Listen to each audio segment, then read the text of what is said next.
$1 million. Hi, I'm Claire Anderson. Last Saturday, I walked into Mercy One's ER with a phone in my hand and hope in my chest, and walked out with my family's voice echoing in my head. $1 million. My husband lay pale and trembling under harsh white lights. The heart monitor kept time with every shallow breath. I called my parents. My mother said, "Sweetie, Anna's golden retriever is in labor. We're heading there first." And not one person came. So, what do you think happened after my mother chose a dog over my husband's life? Before we dive in, $5 million. Tell me, what time are you listening to this and where are you? Drop a comment below. I read every one. The nurse stood beside me, pen poised over a clipboard. "Do you have any other family we can reach?" she asked. Her tone was gentle, but the question cut deeper than she knew. My fingers tightened around the phone. "No," I said, Malarstha forcing the word out. Evan's hand was cold in mine, damp with the sheen of pain. His lips were slightly blue. I bent down so he could hear me over the beeps and hums. "Daf, you're not alone," I whispered, but even I could hear the crack in my voice. Outside the curtain, the ER was a blur of movement. Gurney wheels squeaked. $1 overhead announcements called for doctors I didn't know. The smell of antiseptic bit at my nose, layered with the faint trace of coffee from a cup abandoned on the counter. Ballers! I checked my phone again. No missed calls from mom or dad, but the family group chat was alive with color photos of puppies wrapped in pastel blankets. Where's Anna beaming as if she'd just brought new life into the world? My father cradling a pup like a newborn. Every image felt like a slap. The nurse returned. "We'll need to move him for imaging." What she didn't like, $1 million, it's looking like another blockage. Her eyes were steady, but her words landed heavy. I stepped back as they rolled Evan toward double doors. The wheels clattered over the tile. Dollars fading into the hum of the ER. I stayed in the hallway, my back pressed to the cold wall. My mind replayed the call in a loop. My mother's voice, "Will over $5 million, the way she made it sound like I was asking too much." I dropped everything for them so many times. Late night drives, missed work, money I couldn't afford to give. But when I needed them most, $1, a dog took priority. The sliding doors at the entrance opened, letting in a gust of March air that smelled faintly of wood smoke. It wrapped around my legs, sharp and cold. I hugged my arms to my chest and stared at the group chat again. Another photo popped up. Anna's caption read, "Our miracle tonight!" The irony burned. A doctor passed by. Oz glancing at me with polite concern. "We'll do everything we can," she said, and disappeared down the hall. I nodded, though she was already gone. I wandered to the vending machine. Should I was worth $5 more to move than to eat. The hum of its motor filled the empty space around me. I fed in a crumpled dollar and pressed the button for pretzels, not because I wanted them. Dollars, but because it was something to hold. Minutes bled into an hour. No one came, not a single text asking about Evan's condition. The puppies were the headline of the night. $5 million, and in my husband's fight for his life was background noise they didn't care to hear. When the nurse finally called my name, my legs felt stiff. Evan was in a small room now, $1 million, machines surrounding him like sentinels. His eyes opened just enough to find mine. "You don't have to keep trying with them," he murmured. His voice was a whisper. $10, but it hit me harder than anything my parents had said. I sighed him. Beside him, the chair groaning under my weight. I traced the lines of his face, memorizing them in the dim light. "Rest," I told him, though I knew neither of us truly could. Somewhere deep inside, a decision began to take shape, not out of spite, but out of something heavier, quieter. Was she as I didn't know exactly what it would look like yet, but I knew the fracture was final. There would be no mending without respect. The heart monitor beeped steadily. Outside, what she didn't know is as the wind rattled the metal frame of the window, I leaned back in the chair, the pretzel bag crinkling in my lap, and let the truth settle. They had made their choice. Now I would make mine. 10 years earlier, the spring air in Des Moines smelled of lilacs and rain. I had just been accepted into a master's program at Drake University. Evan and I sat on our sagging couch. $1 million, my acceptance letter between us, the ink still sharp and new. "You've earned this," he said, grinning like we'd won the lottery. The phone rang before I could answer him. Mom's voice rushed through the line. "Your father's in the hospital. Minor heart scare. We need you." I looked at Evan, then at the letter. In less than an hour, I was at Methodist Hospital, mulling $1 million, handing out coffee and holding my mother's coat. I told myself school could wait. It wasn't the only time I put my life on hold. 2 years later, Anna decided to open her flower shop. $1, she called one night, her voice trembling. "I'm short on the lease deposit. Can you help?" I didn't even ask Evan before transferring the money. $1 million. The receipt printer hummed as I packed her boxes for moving day, pollen dust clinging to my sleeves. I was there for the birthdays, the late night drives to urgent care. Worst cutters, the mornings Anna couldn't open the shop on time. I learned to juggle lesson plans with phone calls, dinners with last-minute errands. My calendar was more theirs than mine. One Thanksgiving, Evan carved turkey alone while I drove across town to fix Dad's leaky sink. I walked into their kitchen, the smell of burnt stuffing thick in the air. "Mets, it's just a little leak," Dad said, smiling like it was nothing. My hands were raw by the time I returned home. The gravy was cold. Back then, I thought this was what family meant, showing up without keeping score. Evan never complained, though I saw the way his smile dimmed when I left halfway through our date nights. "Wondrous why, you've got a big heart," he told me. I wore it like a badge, never realizing how easily it could be used against me. In those years, I built a quiet pride out of reliability. What she didn't know with $5 million, I was the one they called when the pipes burst, when a ride was needed, when the check had to be signed. And each time I told myself they'd do the same for me. What she didn't $1 million, but as I sat in that hospital last week, their absence cut deeper because of these memories. Every mile I'd driven, every dollar I'd handed over. $1 million, every hour I'd traded from my own life, it all echoed in that empty hallway. The truth was sinking in, even before Evan whispered it. Maybe they never would come through for me. The $10, maybe they never had. The Monday after Thanksgiving 3 years ago, I remember standing in Anna's shop before sunrise. The air was heavy with the scent of damp roses and fresh soil. She'd forgotten to order a delivery for a funeral service. 40 white lilies needed in 4 hours. "You're a lifesaver," she said, pressing the shop keys into my hand before disappearing to meet friends for breakfast. I trimmed stems until my fingers ached, the cold water numbing my skin. When the delivery van pulled away, $1 million, I locked up and drove straight to work, still smelling like fertilizer. No one thanked me again. It was always like that. I canceled dentist appointments, skipped grading papers, and rearranged entire weeks to fit their emergencies. Evan would watch me pace the kitchen with my phone pressed to my ear, making promises I couldn't keep to myself. "Claire, $1 million, you can't do everything," he'd say. But I'd shake my head, certain that loyalty was the glue holding us together. Looking back now, maybe I mistook servitude for connection. I told myself it was love. But real love doesn't demand you vanish in order to prove it. 2 summers ago, Evan had minor surgery on his knee. The recovery was supposed to be simple. $1 million. I asked Mom if she could stay with him for an afternoon while I attended a mandatory training. She sighed. $. Anna needs help picking out tile for her kitchen backsplash. I remember gripping the phone tighter, staring at the list of exercises taped to the fridge, wondering if $5 million, wondering if tile could really be more urgent than a healing leg. I told Evan I'd work something out. I called in sick instead, sitting by his side while he dozed through the pain meds. $1 million was the afternoon sunlight spilled across our living room, catching the faint lines at the corners of his eyes. I thought about how quickly years had passed. What she did $1 million, how many of them I'd spent splitting myself into pieces for people who never returned the favor. Even then, I didn't see the pattern for what it was. What she and I was worth $5 million. I want to believe they'd be there when it truly mattered. That's the dangerous thing about hope. It makes excuses for people long after they've stopped earning it. And that's why $1 million last Saturday, when the nurse asked about next of kin, my chest tightened the way it always had. I knew exactly what I'd hear when I dialed the number. Only this time, dollars? The choice they made wasn't hidden in a polite no-show or a scheduling conflict. It was spoken out loud, without apology. A dog in labor was more important than a man fighting for his life. $1 million. As I sat there in that sterile hallway, those years of missed chances and quiet sacrifices folded in on themselves, pressing down until breathing felt like work.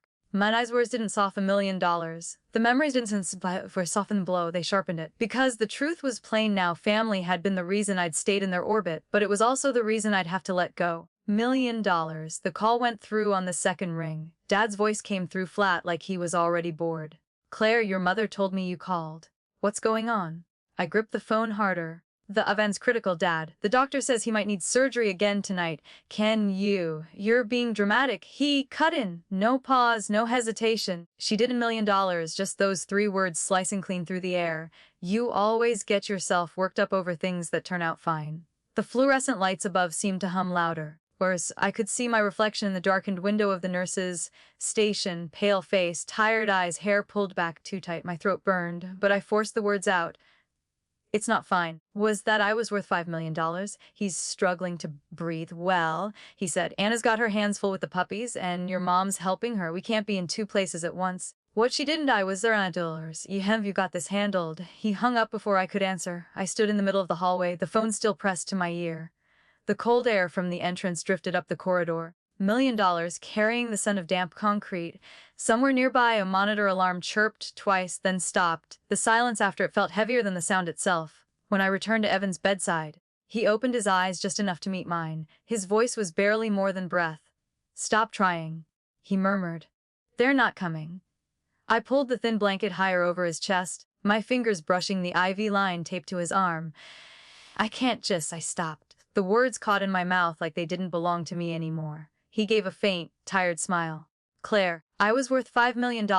You've done enough." I sat down, the chair creaking under me. The heart monitor's steady beeping filled the space between us. My mind replayed the call, Dad's tone. I was worth $5 million.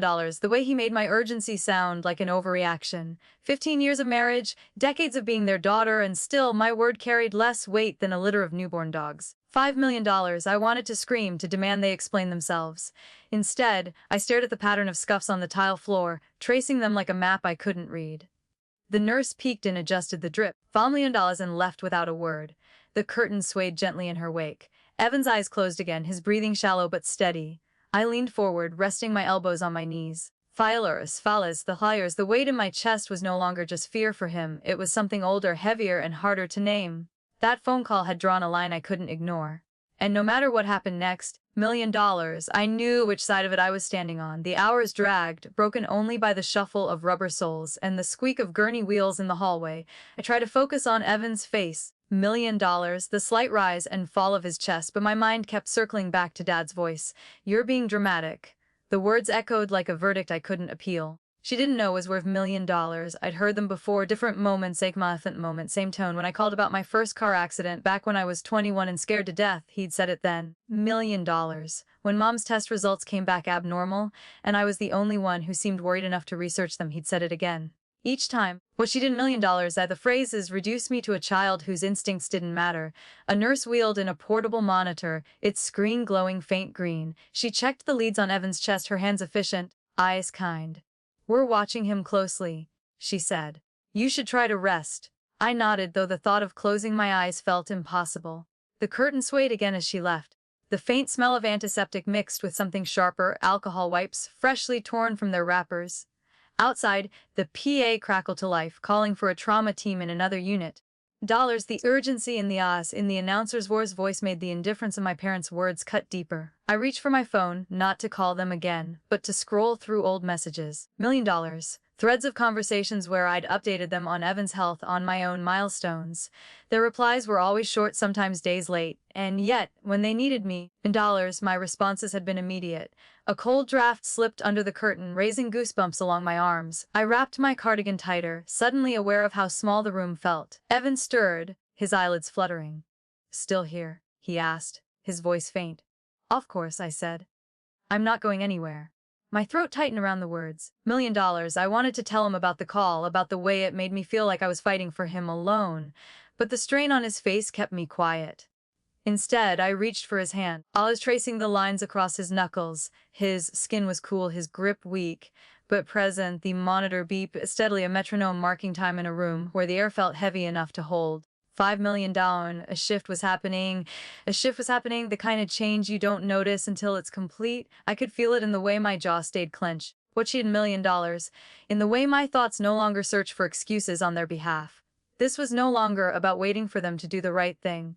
It was about acknowledging they never would. $5 million. Evan's breathing evened out again. I leaned back, letting the chair's hard edge press into my spine. Beyond the thin curtain, life in the ER continued. Urgent, chaotic, unrelenting. What she did $1 million, and yet here in this small square of space, the quiet felt louder than anything else. The decision hadn't been spoken yet, but it was already there, taking shape in the silence. Malai was worth $5 million. By the time I left this hospital, I would not be the same person who walked in. By the second morning in the hospital, the hallway outside Evan's room had quieted. Night shift voices gave way to the low murmur of day nurses. I sat by the window, the March light thin and gray, my coffee cooling fast in a paper cup. I pulled my phone from my bag, intending to check emails from work. Instead, my thumb hesitated over the banking app. That account, our emergency fund, wasn't just numbers on a screen. $1 million. It was the cushion I'd built with my parents for moments exactly like this. Late-night ER visits, unexpected surgeries, Family crisis that couldn't wait. Whereas the login screen lit my face in pale blue. My password felt heavier under my fingertips than it should have. When the balance appeared, the numbers didn't register at first. Zero. Not low. $5 million. Not less than expected. Just zero. My chest tightened. I scrolled to recent transactions, the glow of the screen making my eyes ache. The last withdrawal stood out, a sum big enough to cover a month's mortgage. The memo line read, puppy supplies. For a moment, I couldn't breathe. The words blurred. I blinked hard. $1 million, but they stayed the same. Puppy supplies. On the morning my husband had been wheeled into surgery prep, they drained the account we shared for a dog. What she didn't know was my $1 million. Another entry showed where the money went next, a transfer in Anna's business account. I could see her shop's name, the same one I'd helped her open years ago. Worth $5 million. Back when I still believed my sacrifices meant something. I gripped the phone tighter, my knuckles whitening. The radiator hissed in the corner, sending a faint wave of warm air across my legs. I was worth his followers, but it couldn't touch the chill settling under my skin. Evan shifted in the bed, wincing as he tried to adjust his position. I slipped the phone into my pocket before he saw my expression. I was worth $5 million. He didn't need to carry this too. But inside, the pieces were clicking together. The call from my mother, the way Dad brushed me off, the silence in the family group chat about Evan's condition was replaced with puppy photos and captions. And now, this money pulled without a word funneled into Anna's store under the guise of pet care. A nurse stepped in to check his vitals. $1 million, the cuff inflated around his arm with a soft whir, the monitor chirping in response. I nodded when she gave me the numbers, though I barely heard them. When she left, moved to the chair by the window, pulling my phone out again. I stared at the transaction details, reading them over and over until my stomach churned. My name was still listed as an account holder, but the action told me all I needed to know. My trust in them was a formality they no longer honored. Outside, the parking lot shimmered with a thin layer of frost, melting into dirty slush. Cars pulled in and out, people moving through their own emergencies. Somewhere out there, $1 million.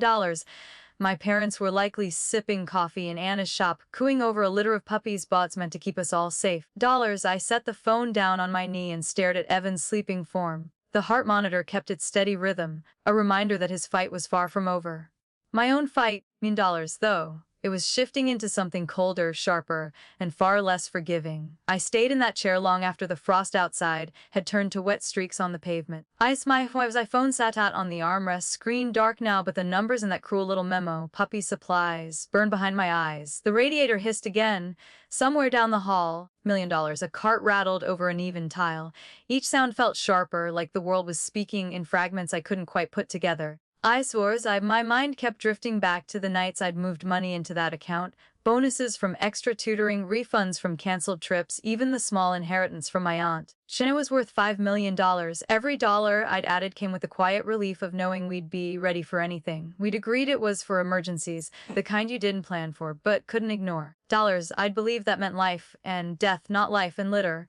I remembered the conversation when we first opened it. Dad had called it a family safety net. Mom had promised, I was worth $5 million. No matter what happens, Claire, we'll protect each other. I'd nodded, feeling like we'd built something solid together. $1 million. Now I saw the cracks had been there all along, hairline fractures spreading every time they made a choice that left me last. Evan stirred, letting out a low groan. I stood quickly, adjusting the blanket around his shoulders. His skin was warmer now, but his eyes stayed closed. I traced the curve of his hand where it rested on the bedrail. My pulse thudded in my ears. Worth $5 million. I wanted to march into Anna's shop, demand the money back, watch her flinch under the weight of what she'd taken. I wanted my parents to explain how they could sit in her store. Worth $5 million. Watching puppies tumble around while Evan's heart labored here. But wanting and doing were two different things, and right now my place was beside him. Still, the resolve was building. Steady and deliberate, like a door closing softly but with finality. A nurse popped her head in. We'll have him down for more tests this afternoon, she said. I thanked her automatically. Worth $5 million, the words hollow in my mouth. As the curtain fell back into place, the room seemed smaller, the air heavier. I picked up my phone and pulled up the bank statement again. The Zlurian version of the withdrawal date glared at me. March 11, 9:14 m. It had been on oxygen by then. I imagined my mother's hand on the pen, my father's nod, Anna's smile when the transfer hit her account. $1 million. The images were vivid enough to make my stomach turn. The overhead lights flickered once before settling. I rubbed my temples, forcing myself to breathe evenly. There would be time for confrontation. $1 million. There would be a day when I'd say out loud everything I was thinking now. But it wouldn't be here and it wouldn't be today. For now, I filed it away. Every detail, every timestamp, $5 million. Every word I'd been told about what that account was meant for. I wouldn't forget and I wouldn't forgive. Not until they understood what they'd really taken. What she did $1 million. Evan's breathing evened out again. I sat back folding my arms, eyes fixed on the frost lines still clinging to the far edge of the parking lot. They'd made their choice.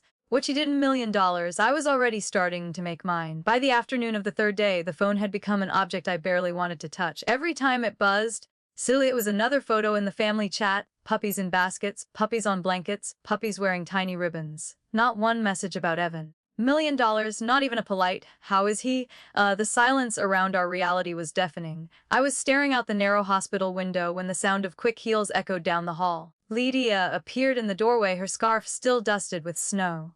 "Claire," she said, dropping her bag onto the chair. "Really, you look like you haven't slept in a week." "I haven't," I admitted. My voice cracked in a way it hadn't with anyone else. She handed me a steaming cup. $5 million. The smell of fresh coffee cut through the sterile air, grounding me for a moment. "I couldn't stay away," she said. "You shouldn't be here alone." Her words nearly undid me. $5 million. I thought about how she'd found out through a mutual friend who'd seen a social media post about Evan's admission. My own family hadn't told her, hadn't told anyone. $1 million. Maybe they didn't want anyone noticing what they were choosing not to do. Evan stirred, and Lydia moved to bedside, her expression softening. "Hey, coach," she said. $1 million, using the nickname from his years on the field. "You gave us all a scare." He managed a faint smile. "Didn't mean to." For the first time in days, I felt the tension in my shoulders ease, just slightly.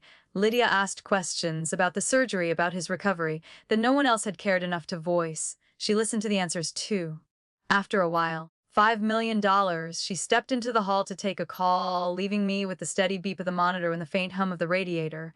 I looked down at my phone again. Another notification from the family chat. $5 million. There's a video of the puppies tumbling over each other, Anna's laughter loud in the background. I didn't open it. $1 million. The feeling settled in, low and heavy, like sitting in the back of a room where the conversation keeps skipping over you. I thought of the years I'd been first in line to help them. That I was worth $5 million was how I'd believed that made me a part of something unbreakable. Now, it was as if I'd been erased, replaced by fur and paws and the kind of joy they could only find when I wasn't part of it. Lydia came back in, her brow furrowed. "I can stay tonight if you need me. You have your own life," I said automatically. She shook her head. "Friends show up. $5 million, that's what we do." I wanted to tell her how much that meant, how it was the only thing keeping me from unraveling completely, but the words stayed caught in my throat. Instead, because I nodded and wrapped my hands around the coffee cup, letting its heat sink into my skin. Through the glass, the sky was shifting to a pale, wintry gold. Somewhere beyond the parking lot, $1 million, my parents and sister, were probably ending another day surrounded by wagging tails and warm lights. In here, the room felt like its own small island. Cut off, quiet, blind dollars, and lit only by the glow of machines keeping us company. Night settled over the hospital slowly, the light outside fading to a soft steel blue. Lydia pulled her chair closer to Evan's bed. $5 million, kicking off her boots with a sigh. "These floors are murder on your feet," she said, stretching her toes before tucking them back under the chair. I smiled faintly. "It's welcome to my dolls, welcome to my world." The hallway quieted as visiting hours ended, leaving the distant hum of ventilation and the occasional squeak of a cart's wheels. $5 million. Lydia handed me half a sandwich she'd brought from the cafe downstairs. "Eat," she ordered. "You'll make yourself sick if you keep skipping meals." I took a bite. Big Brothers with $1 million, the bread dry but warm. It reminded me how long it had been since anyone had looked after me, instead of the other way around. Evan shifted under the thin blanket. "Minoller, you two sound like a couple of coaches," he murmured, his voice still raspy. Lydia leaned over, smoothing the fabric at his shoulder. "One of us has to keep this team in line," she teased. The easy banter filled the space, softening the sharp edges of the day. But each time my phone lit up on the table, the spell broke. More photos, more videos. In one, Anna cradled a puppy in each arm, grinning at the camera. The caption read, "Best week ever." I turned the screen face down. Lydia noticed. "Family?" she asked quietly. I nodded. "Palace, if you can call it that." She didn't press, just reached across the small gap between our chairs and gave my hand a squeeze. Her palm was warm, steady. It struck me that in this room, $5 million, with the beeping monitor and the faint scent of disinfectant hanging in the air, I felt more connected to her than to the people who shared my last name. $1 million. Now as hours passed in a rhythm of nurse check-ins and whispered conversation. Lydia told me about her week, about a book she'd just finished. I listened. What she did in $1 million, letting her voice fill the places that had been empty for too long. At one point, she stepped out to call her husband. I sat alone, the sandwich wrapper crinkled on my lap, as the coffee cup empty beside me. A lone security guard passed the door, his keys jingling softly. The quiet was thick enough to hear my own breathing. $1 million. I thought about the group chat again. How easy it was for them to share their joy. How impossible it seemed for them to share my worry. The contrast was stark, almost absurd. My life was pared down to these four walls, and theirs bustling with ribbons and chew toys. By the time Lydia returned, my eyelids were heavy. She settled back into her chair and draped her coat over both our knees. "Get some rest," she said. "I'll keep watch." I wanted to protest, but the truth was, I was exhausted. "What's this $1 million?" My gaze drifted to Evan, his face relaxed in sleep, and then to Lydia, her eyes steady on the doorway like a sentry. The difference between presence and absence had never been clearer. What she did $1 million, as I closed my eyes, one thought anchored me: tomorrow would come, and with it, the chance to face what had been festering for years. Tonight, I wasn't ready. She did $1 million, but the silence from my family had already written the opening lines of that confrontation. 2 days after Evan stabilized, I told Lydia I needed an hour away from the hospital. She offered to drive. $1 million. But I said no. This was something I had to do alone. The March wind slapped against my cheeks as I stepped out of the car in my parents' driveway. Patches of dirty snow clung to the edges of the lawn. The air smelled of damp earth and something musky, wet dog strong enough to taste. Through the front window, $5 million. I saw the glow of a ring light and the shifting shapes of my mother and sister. When I opened the door, the sound hit me first: high-pitched puppy yelps overlaid with Mom's bright, the performative voice. "And here's little Daisy. Isn't she perfect?" She cooed into her phone. I stood in the doorway, my shoes dripping slush onto the mat. Neither of them looked up. Anna knelt on the rug holding 2 puppies toward the camera, her hair styled like she was hosting a talk show. The comments on the screen scrolled so fast I could only catch pieces. "Adorable. Where can I get one? You're glowing." I stepped closer. "Mom." She glanced up, her smile fixed. "Oh, Claire, we're live right now. Don't block the light." "I need to talk to you," I said, my voice low. The smell of wet fur and fresh mud wrapped around me. One of Dollars, thick and cloying. One of the puppies shook itself, spraying tiny flecks of dirt onto my jeans. "Can it wait?" Mom asked, tilting her phone to keep the puppies in frame. "You nourishing. We have over 200 people watching." And Anna looked over her shoulder, grinning like this was all some charming surprise. "Claire, you're in the shot," she said, with smuzz, as if I were an extra wandering into a movie set. The ring light reflected in their eyes, making them look almost unreal, like characters playing a part. Behind them, $1 million, the screen kept spitting out hearts and smiley faces. I felt like I'd stepped into a parallel world where nothing outside this room existed. Certainly not the man lying in a hospital bed across town. "I've been calling," I said. My voice came out sharper than I intended. Mom waved a hand dismissively, still talking to her viewers. For family emergencies, folks. You know how it is. Anyway, look at this little face." Heat rose in my neck. Dad told me I was being dramatic. "What she did in $1 million, was that before or after you emptied the emergency account?" That got their attention. Anna's smile faltered and Mom's eyes narrowed slightly before she recovered for the camera. "Claire," she said with a laugh that didn't reach her eyes. "We'll talk later. You're making this awkward." I realized then that hundreds of strangers were watching my humiliation in real time. The comments had slowed, $1 replaced by some marks and the question marks and the occasional "what's going on?" My face felt hot, my hands cold. "I'm here because Evan could have died," I said. $1 million, $1 my words landing heavy in the space between us. "And you chose this." I gestured toward the puppies, the ring light, the curated chaos of their living room. Mom's jaw tightened. "Claire," she did, "I was worth $5 million. Lower your voice, you're upsetting the dogs." But the absurdity of it nearly made me laugh, but the lump in my throat stopped me. This wasn't a conversation, it was a performance. And I was the unwelcome plot twist. Every instinct told me to leave, but my feet stayed planted on the muddy rug, the weight of years pressing down. The livestream timer ticked on. $5 million, the glow of the screen reflecting off the walls. Outside, the wind rattled the front door, a reminder that I still had somewhere else to be. Anna shifted uncomfortably, glancing between me and the screen. "Maybe you should go, Claire," she said softly, though the mic still caught her words. "We'll call you later." Later. So a word I'd heard so often from them it had lost all shape. Later was code for never. I took a slow breath, tasting the metallic edge of restraint. "I came here to tell you in person. I said. She didn't million darling. That Evan is still recovering. That he asked about you. That I thought you might care enough to show up and Mom kept her smile fixed for the viewers. Of course we care. $5 million, but life doesn't stop for every little thing. The every little thing, the phrase landed like a slap. Behind her the puppies squirmed in a heap of blankets, Lurs blissfully unaware of the theater playing out above them. You emptied the emergency fund, I said again, my voice steady now. Money we all agreed was for moments like this. Anna tucked a strand of hair behind her ear, avoiding my eyes.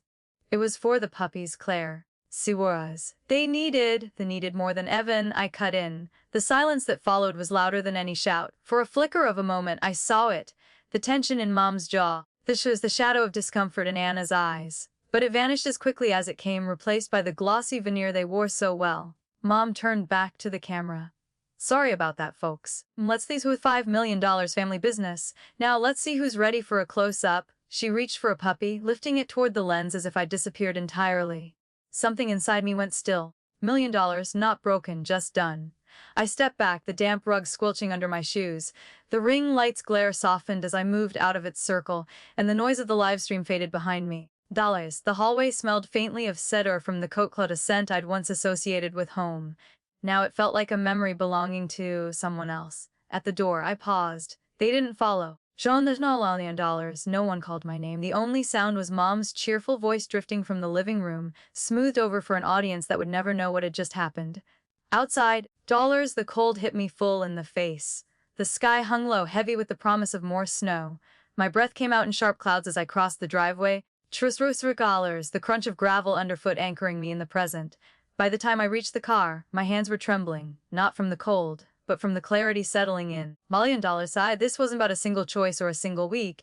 It was years of being the afterthought, the extra, the one who showed up but was never truly seen. I started the engine, shooting $1 million, the heater groaning to life. My phone buzzed it in the folder, another video from the family chat. I didn't open it. Instead, I drove back toward the hospital, the road slick under my tires, the wind pushing against the car like it wanted me to turn around.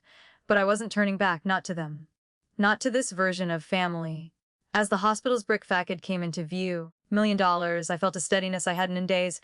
Avon was there, and Lydia, people who showed up, people who didn't need an audience to care. Maybe that was the real emergency fund.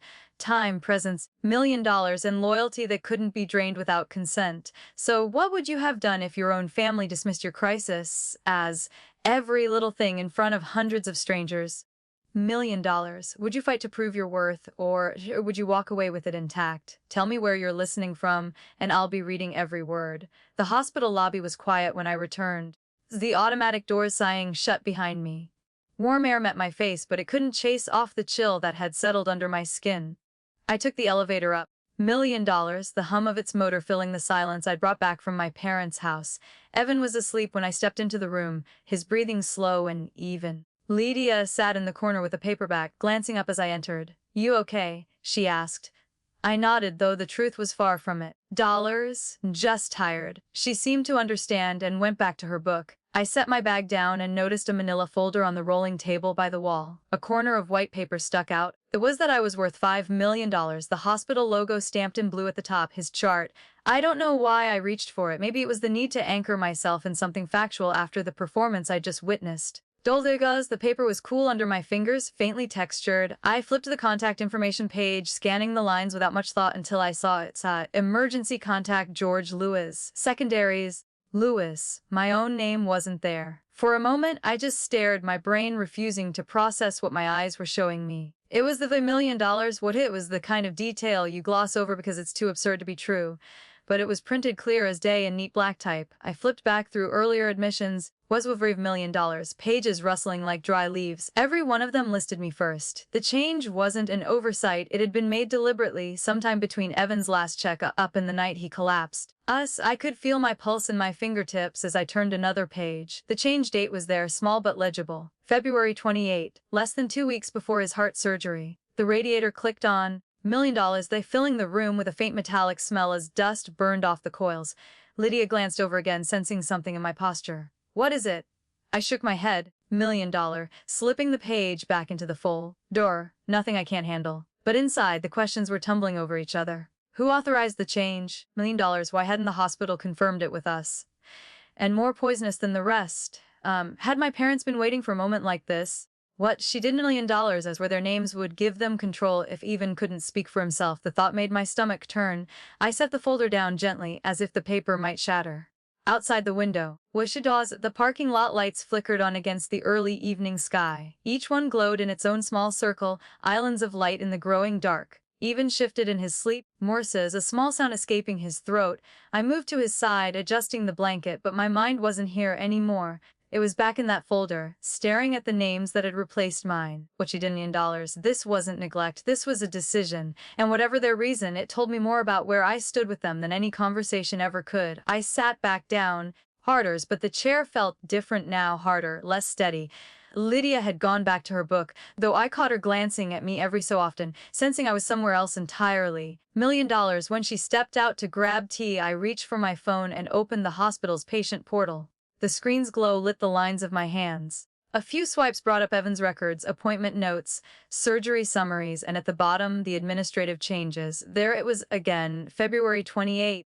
Primary emergency contact updated to George Lewis, secondary to Margaret Lewis. No explanation, no signature from either of us. The audit trail ended there. I searched my email next. Paused dozens of automated reminders from the hospital, but nothing about this change. My inbox became a blur of subject lines, dates, and form letters. The radiator hissed in the corner. $1 million. The sound rising and falling like it was breathing with me. I set the phone down and leaned back, the ceiling's pale tiles tilting slightly in my vision. My mind drifted to a different February, 3 years ago, when Evan was in for a routine procedure. Dad had shown up then, uninvited, telling the nurse, "She didn't lie, $1 million. I'll take it from here." I'd laughed it off at the time, thinking it was just him overstepping in a harmless. Now, it felt like a prelude. The monitor beside Evan beeped steadily, each tone pulling me back. I reached for the manila folder again, flipping to the authorization page. Blank. No initials, no witness signature. Just the typed names and the date. Dollars. My fingertips left faint creases on the edge of the paper. The hallway outside had quieted to a low murmur. Footsteps passed occasionally, muffled by the linoleum. Somewhere down the ward. The phone rang twice and I listened to all of it. Was worth $5 million, because it was easier than thinking about the possibility that my own parents had positioned themselves to make choices over my husband's life without my consent. Lydia returned with 2 cups of chamomile tea, setting one on the table beside me. "You look like you've been staring at ghosts," she said.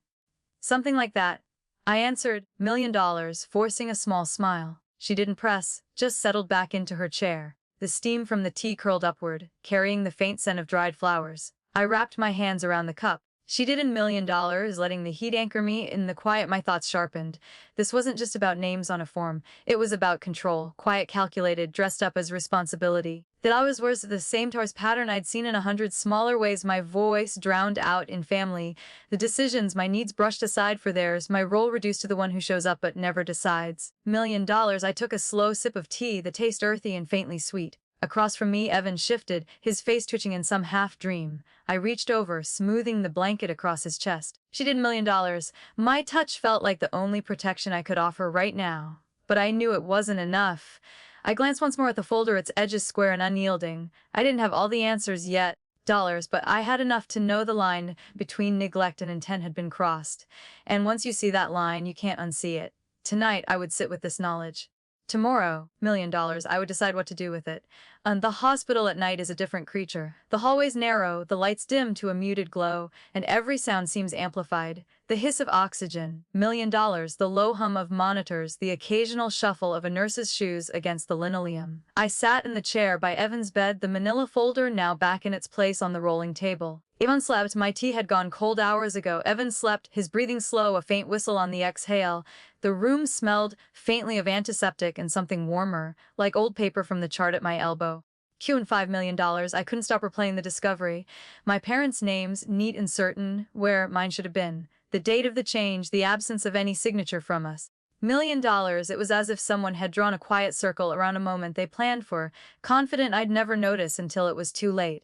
A cart rattled past in the hall. What she didn't know was $1, its wheels squeaking with each turn. Somewhere a distant door clicked shut. I leaned back, closing my eyes, but the darkness only brought sharper images, my mother's smile for the camera. My $1 million, my father's flat voice telling me I was being dramatic, Anna's hands cradling puppies while I signed surgical consent forms alone. The clock on the wall ticked past midnight. Bottom with were $5 million.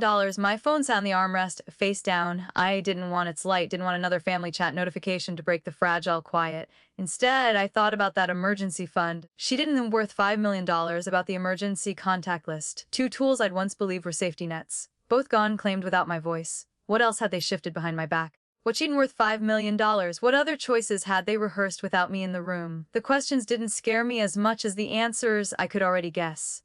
Evan stirred, mumbling something I couldn't catch. $5 million. I stood, adjusting his blanket, smoothing it over his chest. My hand lingered there, feeling the steady rise and fall. This was what mattered, keeping him safe. What she did $1 million, or even it meant cutting away the people who shared my blood. I sank back into the chair, the vinyl cool through my sweater. The resolve didn't come as a burst. It came in increments, a tightening of the jaw, a stillness in my chest, a slow acceptance that waiting for them to change was a luxury I could no longer afford. By 2 a.m., what she'd in new dollars was nearly silent. The only sound was the soft, rhythmic pulse of the heart monitor and the occasional whisper from the nurse's station. I sat with my hands folded, steelily staring at the shadowed outline of the folder. I didn't know yet what the first step would be. Removing them from the contact list? Closing the joint account? Maybe both. $5 million. But I knew the direction I was headed, and it wasn't back toward them. The night stretched on, long and unbroken. I stayed awake, not because I couldn't sleep, but because I didn't want to. Worth $5 million. Some decisions need to be made in the quiet when the rest of the world has stopped moving. By 3 a.m., the hallway outside felt like it belonged to another world. Alina dollars, the daytime rush was a memory now, replaced by long stretches of stillness broken only by the muted ding of the elevator or the soft click of a medication cart. Worse, I kept my eyes on the faint green numbers of the heart monitor. Each rise and fall was steady, but my mind refused to match that rhythm. Thoughts came jagged. $5 million, looping back to the same points. February 28, the drained account, my father's voice calling me dramatic. A nurse peeked in, scanning the machines before slipping out again without a word. $1 million. Her quiet steps faded quickly, leaving the low hum of the radiator and the antiseptic-scented air hanging thick around me. $1 million. I thought about the last time my parents had been in charge of something important for me. It wasn't a hospital room. It was the sale of my first car. I'd trusted them to handle the paperwork, worth $1 million, only to find out weeks later they'd signed over the title without telling me, using the money to pay off a bill Anna had run up. Back then, I'd convinced myself it was just a mix-up. Tonight, as I knew better. Patterns don't lie. The fluorescent light above the sink flickered once, casting a brief shadow across Evan's face. He stirred but didn't wake. I watched him for a moment, didn't love his sluice, the line of his jaw slack in sleep, and felt the protective weight of knowing that from here on, I would decide who got close enough to influence his care, or mine. I leaned forward, elbows on my knees, fingers laced. In my head, I started making a list. Remove their names from every legal document. Close the joint account. Redirect every bill and record they might touch. The steps formed themselves, not in a rush, but with the precision of something long overdue. Another memory surfaced. $1 million. The Christmas Eve I spent alone with Evan after my parents canceled dinner last minute because Anna's dog had a stress cough. We'd eaten takeout on the couch, laughing it off. $1 million. But deep down I'd felt the small fracture forming tonight. Those fractures lined up into a clean break. The clock hands crawled past 4. I rose and moved to the window. $5 million, pressing my palm to the cool glass. The parking lot lights pooled in yellow circles, the snowbanks at their edges turning gray in the artificial glow. Somewhere out there, $5 million, the people who should have been in this room were asleep in warm beds, their absence as deliberate as the names on that form. I turned back to Evan, the blanket rising and falling with his breath. She did $1 million, it's gonna change, I whispered, the words more for me than for him. When I sat down again, the chair's frame creaked under my weight. The list in my head felt heavier now. Was worth $5 million, anchored by certainty. I wasn't waiting for another slight to tip me over. I was already there. By the time the first thin stripe of dawn touched the edge of the window, my decision had settled. Best ballers, quiet, yes, but unshakable, they had their circle, and I would draw mine. By the time the first shift change began, I was still in the same chair. I was worth $5 million, watching pale light stretch across the hospital floor. The air carried a faint scent of brewed coffee from the nurse's station, sharp and bitter. My back ached from the hours in one position, but I didn't move until Evan stirred. His eyes opened just enough to meet mine. "Morning," he whispered. I nodded. "Morning." My voice was steady in a way it hadn't been for days. After the nurse checked his vitals and left, I pulled my bag into my lap and unzipped the outer pocket. Inside were the items I gathered quietly over the past day: my wallet, a notepad, a pen, and the hospital's admissions brochure. I flipped the notepad open to a blank page and started writing names, dates, account numbers. A map of the things they could no longer be trusted to touch. $1 million. Step 1, change the emergency contact. I'd already checked the admissions office hours, 9 to 5. I'd be there when the door opened. Step 2, close the joint account. I knew the bank branch closest to the hospital, and I knew exactly which documents they'd need. I'd bring ID, the account statement, and, if necessary, $1 million.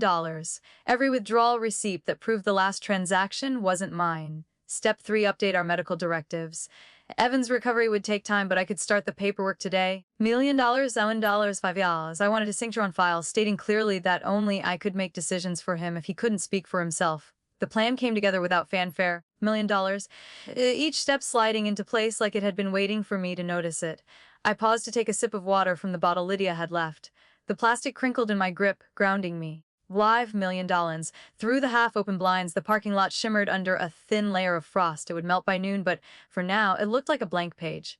I wrote down one more step, collect proof. $1 million. Not just of the account withdrawal, but of the emergency contact change. The lack of notification, every small omission they might later claim was a misunderstanding. I didn't want to fight. $1 million, but I wanted the truth lined up in ink if one came. Avon shifted again, a faint crease forming between his brows. I set the notepad aside and took his hand. Rest, I said. Muzz, I've got things handled. The truth was, he didn't need the details yet. This plan wasn't about vengeance. I was worth with $5 million. It was about protection, the kind I'd assumed I didn't need to build because family was supposed to be that shield. Now I knew better. $1. The hallway outside was growing louder with the morning rush phones ringing at the nurse's station, the squeak of carts, the low murmur of visitors. I listened. $1 letting the ordinary sounds fill the space between my thoughts. When Lydia arrived mid-morning with 2 coffees, I slid the notepad back into my bag. Long night, she asked, handing me the cup. Long enough, I said, taking a sip. The heat spread through my chest, loosening something that had been locked tight. But I've got a few things to take care of today. She studied my face for a moment, then nodded. Good. I didn't elaborate. Quiet was part of the plan. $1 million. The fewer people who knew the steps, the smoother they'd go. And when the last piece was in place, I'd have what I needed. Not to strike back. $5 million, but to make sure they never had the chance to take anything from us again. By 9 a.m., I was in the admissions office, the manila folder balanced on my knees. The clerk, a woman in a blue cardigan, tapped at her keyboard while I slid my ID across the counter. I need to update the emergency contact for my husband, I said, keeping my voice even. She glanced at the screen. $, currently listed as George Lewis with Margaret Lewis as secondary.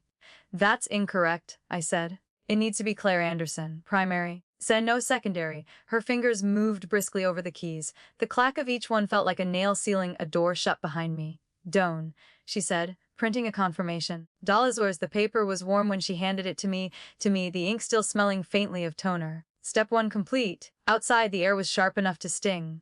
I walked to the car with my coat pulled tight. $1 million, the frost on the windshield already melting into rivulets. The bank was a 5-minute drive, the parking lot half empty this early. Inside, $1 million, the faint scent of floor polish mixed with coffee from a break room somewhere down the hall. I sat across from a young teller, my hands folded on the desk. Chosa, I'd like to close a joint account, I said, giving the number. Her eyes flicked to the screen, then back to me. Both account holders usually need to be present. I slid the printed statement across the desk, tapping the last withdrawal. This transaction wasn't authorized by me. Money $1 million. The funds went to a third party unrelated to the account's stated purpose. I'm the primary contributor. She hesitated, then nodded slowly. I'll need to get the manager. 10 minutes later, I was signing closure papers. The pen scratched loudly in the quiet office.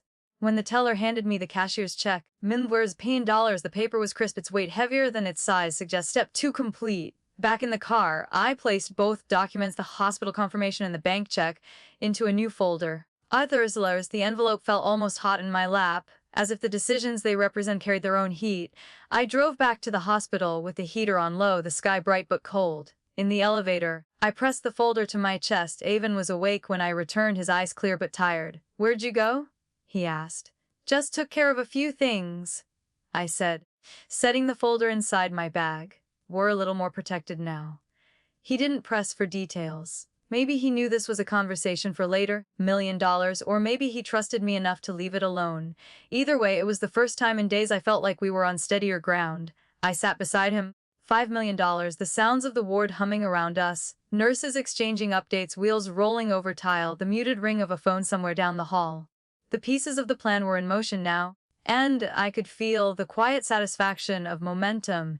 Still, I knew there were more steps ahead, medical directives to sign, copies to make, documents to file. And I would do them all, one by one. Was worth the $5 million without warning, without apology. Because the truth was simple, they couldn't take what they no longer had access to. So, if you discovered your own family had quietly taken control of decisions and resources meant for your household, would you fight to reclaim them piece by piece, or walk away entirely? $1 million. Tell me where you're listening from. I want to hear your take. The following Saturday, the air in Des Moines carried the first hint of spring. Wet pavement, thawing earth. $1 million. The smell of something green pushing up from under the frost. I pulled into the gravel out of the community hall, my hands steady on the wheel. Through the wide windows, $1 million. I could see them, my parents, Anna, and half a dozen familiar faces from the neighborhood. They were setting out paper plates and trays of cupcakes. From the way they laughed, heads tilted back, so you'd think the past week had been nothing more than a blur of cute puppy videos. I stepped out of the car, the folder under my arm. The gravel crunched under my boots. Inside, the hum of fluorescent lights met the low chatter of voices. As a table near the door was stacked with raffle tickets and a donation jar labeled Puppy Wellness Fund. I traced the letters with my eyes, feeling the slow burn rise in my chest. Anna spotted me first. Claire, she said, her smile too quick. Didn't expect to see you here. That makes two of us, I answered, keeping my tone even. Mom turned from the cupcake table, her eyes scanning me up and down. We're just having a little fundraiser. You could have called. I took a step closer. $5 million, letting the smell of buttercream and brewed coffee settle around us. I didn't come for the cupcakes. Dad was leaning against the back wall, arms folded. If this is about the hospital, Claire, it's not just about the hospital. I cut in. My fingers tightened around the folder. It's about a pattern. Worth $5 million, one I'm done pretending isn't there. A couple of the neighbors glanced over, sensing the shift in tone. The room's background noise thinned. I was worth $5 million, leaving the clink of coffee cups and the faint whir of the ceiling fan. I placed the folder on the nearest table and opened it, sliding out the first document. The paper was creased from being handled too many times, the ink still sharp. This, I said, holding it up, is the record from the hospital showing that on February 28th, my name was removed as Evan's emergency contact and replaced with Dad as primary, Mom as secondary. No authorization from us. No notification, just gone. Mom's smile faltered. Sure, but she recovered quickly. I was a precaution. A precaution for what? For me not being trusted to make decisions for my own husband. My voice stayed low, $1, but each word landed like a weight. Anna moved closer to Mom, her hands clasped in front of her. Claire, this isn't the place? This is exactly the place, I said, reaching into the folder again. I pulled out the bank statement, the withdrawal circled in red. And this is the emergency fund account statement. The one we agreed was for crisis, medical, spam with $5 million. On the morning Evan was in critical care, this money went into your store account, Anna. Memo line, the puppy supplies. A murmur passed through the small crowd. The smell of coffee seemed sharper now, almost acrid. Dad shifted his weight, his gaze fixed on the floor. I'm not here to fight, I said, though the air between us was taut. $1 million.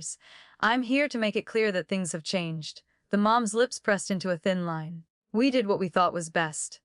I let the silence hang for a moment. She light as if was all. The ceiling fan creaked overhead, its blades pushing down a slow, stale breeze. What I wanted to say next was already formed, sitting on the edge of my tongue.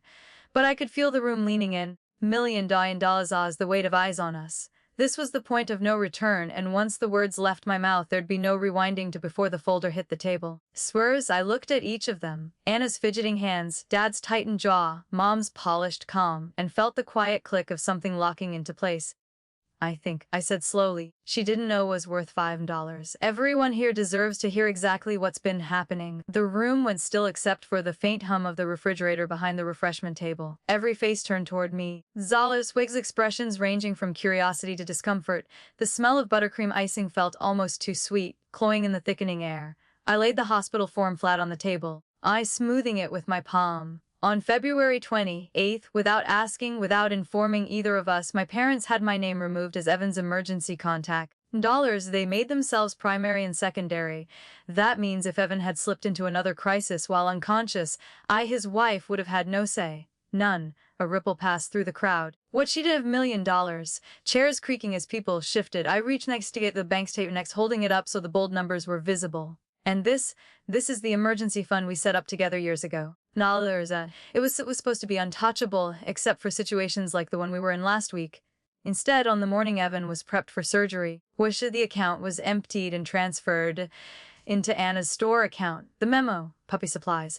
While my husband lay in a hospital bed, hooked to monitors, you were buying toys and blankets for dogs. Anna's face flushed deep red. That's not fair. Fair, she said, her voice trembling. $5 million. You don't understand perfectly. I cut in. I understand that my husband's life was worth less to you than a litter of puppies. I understand that you didn't visit. Was only know is that I with $5 million didn't even send a text asking if he survived the night. But the family group chat, full of puppy pictures and captions like best week ever. The neighbor closest to the coffee urn set her cup down quietly. Dad straightened but didn't meet my eyes. Claire, $1 million, you're making this into more than it is. More than it is. My laugh was short, humorless. It's exactly what it is. A choice. You made it, and you made it clear. $5 million. I've spent years dropping everything for you. Late night drives, loans I never got back, holidays rearranged because someone's sink was leaking or someone's dog was sick. Dollars, and when I needed you didn't just fail to show up. You made sure you were in a position to take control if I couldn't. Mom folded her arms. Nora, so I were trying to help. You were trying to control, I said, my voice low but sharp enough to cut through the space between us. And now that's over. Dawsville, you are no longer on any of our accounts, no longer on any of our medical documents. You don't get to make decisions for us, ever again. The fluorescent lights buzzed faintly above. What she didn't know was $5 million, the sound filling the silence that followed. I could feel the weight of every pair of eyes in the room. Some looked away, others met my gaze with something like sympathy. Anna's mouth opened. What she did $1 million, then closed. Dad's fingers drummed once against his arm before falling still. Mom's expression didn't change, but the set of her jaw told me she'd understood this wasn't a threat. Why I was worth $5 million was final. I gathered the documents, sliding them back into the folder. The paper edges were cool against my fingertips. I didn't come here for an argument, I said. $1 million. I came here so there'd be no confusion later, no rewritten history. Everyone in this room has heard it now. The hum of the refrigerator seemed louder. Someone cleared their throat. Once a chair leg scraped the floor. No one spoke. I tucked the folder under my arm and turned toward the door. The scent of coffee and cupcakes trailed after me, mixed with the sharper tang of tension. $5 million.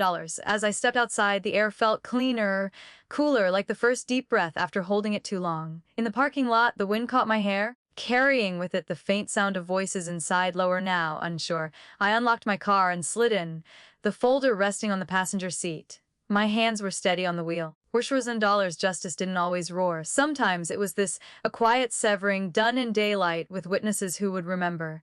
The drive back to the hospital was strangely quiet. $1 million, as if the city itself had decided to hold its breath. The afternoon sun slanted low, spilling pale gold across the pavement. $1 million. Shadows from bare tree branches flickered over the hood of my car like the last pages of a book turning in the wind.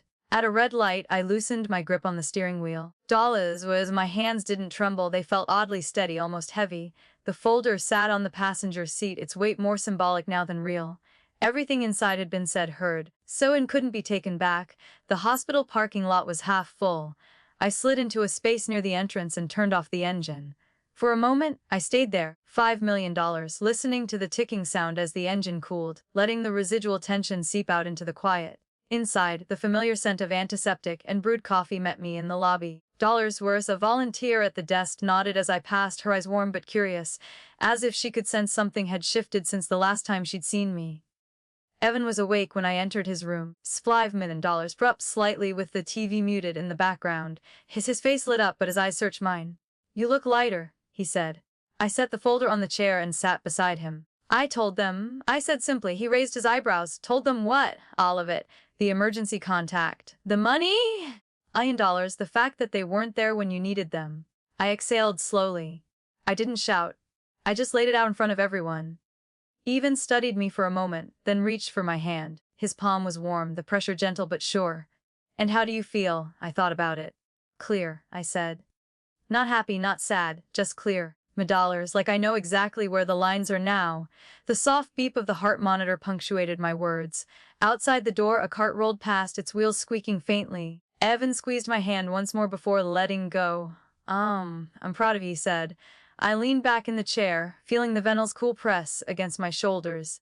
$5 million of closed blinds, a thin beam of sunlight stretched across the foot of the bed. Dust motes floated lazily in it, each one catching the light for just a second before disappearing. It wasn't triumph I felt. It was something quieter, a settling. The noise of obligation, guilt, and second guessing had dulled, leaving space for a different kind of silence. What she didn't know was when I could breathe in without choking. Even closed his eyes again, the corners of his mouth lifting faintly. I sat there a while longer. It's the $5 million, listening to the steady rhythm of the monitor and the muffled world beyond the door, letting the calm wrap itself around us like a thin but steady blanket.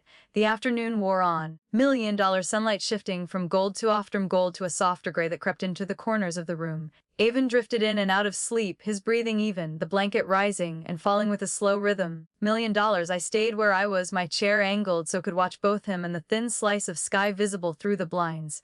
A soft knock sounded, and Lydia slipped in, holding 2 paper cups. $1 million. Thought you might need a refill, she said, handing me one.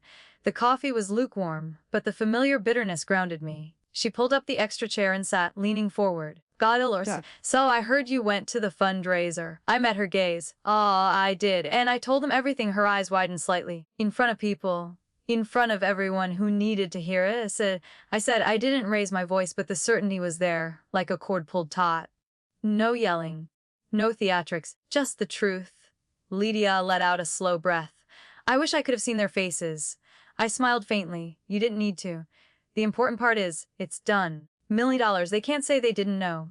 The O's overhead speaker crackled with an announcement for visiting hours. A nurse passed in the hall, the faint squeak of her shoes echoing down the corridor. $. The room the room felt insulated from all of it, the air heavy with the scent of antiseptic and the faint sweetness from the flowers on the windowsill. You think they'll try to reach out? Lydia asked. Maybe. I said, taking a sip of coffee. But I'm not sure I'll answer. This isn't about hearing apologies anymore. $1 million, it's about making sure they can't get close enough to do harm again. Even stirred at the sound of our voices, blinking his eyes open. Hey, he murmured, a faint smile tugging at his mouth. What's going on? Nothing you need to worry about, I said, touching his arm. We are just tying off loose ends. Oh, he nodded and let his eyes close again, the lines of tension around his face softening. Lydia and I sat in companionable silence for a while, sipping coffee, with $5 million, listening to the hum of the building. As the light outside dimmed, I felt the quiet settle deeper into my bones. This wasn't the rush of a victory. $1 million. It was the steadiness of having finally set down a weight I'd carried too long. The confrontation had been one chapter. But the calm that followed, that was where I could start building something different. Lydia stood after a while, brushing crumbs from her lap. $5 million. Text me if you need anything tonight. I will, I said, and meant it. When she left, I glanced at the folder still tucked in my bag. I didn't need to open it again. The worth $5 million, the documents inside had already done their work. Now, it was time to look ahead to something that wasn't defined by keeping score or defending boundaries. The monitor beeped steadily beside me. Outside, a streetlight flickered on, casting a pale halo against the window. I leaned back, closed my eyes for the first time all day, and let the quiet hold me. By late June, $1 million, the hospital felt like a distant landmark we passed months ago. Evan's color had returned, his walks around the neighborhood growing longer each week. The scar on his chest had faded to a thin line, but the way he moved, unhurried, deliberate, still reminded me of how close we'd come to losing him. $1 million. Our mornings began with the sound of robins in the maple tree outside our kitchen window. Sunlight spilled over the counter while the coffee brewed, filling the air with that rich, nutty warmth. Evan's worth $5 million. Evan would sit at the table flipping through the paper, and I'd catch myself watching him the way you watch something precious you almost lost. We'd made a decision early in his recovery. $1 million. No more shared accounts. No more relying on people who'd shown us they couldn't be trusted. The emergency fund now sat in a credit union under both our names, with no secondary access. $1 million. Our medical directives were updated, printed, and filed where we both could reach them. On Saturdays, we drove to the animal rescue center on the edge of town. The first time we walked in, the smell of straw and disinfectant hit me sharp but not unpleasant. Rows of kennels lined the walls, each with a face peering out, curious, cautious, or outright joyful at the sight of visitors. Finally, in dollars, Evan gravitated toward a wary black and white mix named Jasper, who had a habit of leaning his whole weight against your leg when you scratched behind his ears. $1,000,000 Oz, I found myself spending time with the shy ones, dogs that hung back watching until they felt sure you wouldn't hurt them. There was a rhythm to it, feeding, walking, cleaning. $5,000,000, simple task that asked nothing more than presence. We didn't talk much while we worked, but there was a quiet satisfaction in moving side by side, our steps matching without effort. It was more as one warm afternoon, as we loaded donated blankets into a storage room. Evan glanced at me. Feels good, doesn't it? He said. I knew he didn't just mean the work. I nodded. Yeah. $5,000,000. It does. See, outside, the grass shimmered in the heat, cicadas humming from the trees. The air smelled faintly of cut hay from the field across the road. For the first time in a long while, $5,000,000. The horizon felt open instead of closing in. We didn't talk about my parents much anymore, not because the past had been erased, but because it no longer needed to steer our days. The boundaries we'd set held firm, and in their place we'd built something smaller, stronger, and entirely ours. The last Saturday of August, we stood outside the rescue center, $1,000,000, watching Jasper trot off with his new family. The little boy at the end of his leash laughed as Jasper bounded toward the car, tail wagging like a flag in the wind. Evan and I waved until they were out of sight. That's a good ending, Evan said, slipping his hand into mine. Yeah, I said. $35,000,000, though I knew it wasn't really an ending, more like a passing of care from one set of hands to another. We went back inside to stack food bowls and fold blankets. The smell of soap and sun-warmed wood lingering in the air. The chatter of volunteers echoed from the back room, easy and unforced. No tension. Why was she did $1,000,000? No quiet calculations about who might take what from whom. Just people showing up because they wanted to. Later we locked the side door, the click of the bolt loud in the stillness. Outside, $9. The evening sky was streaked with coral and lavender, the air soft against my skin. We walked to the car without hurrying, as if time had loosened its grip. On the drive home, the windows were down, $1,000,000, and the scent of late summer cornfields drifted in. I thought about the months behind us, the cold light of the ER, the sting of my parents' absence. $5,000,000, the quiet scrape of a pen signing them out of our decisions forever. None of it could be undone, and I wouldn't want it to be, because the truth was, the lows worth $5,000,000, losing the illusion of their protection had made room for something better, the real thing, built between two people who had earned it.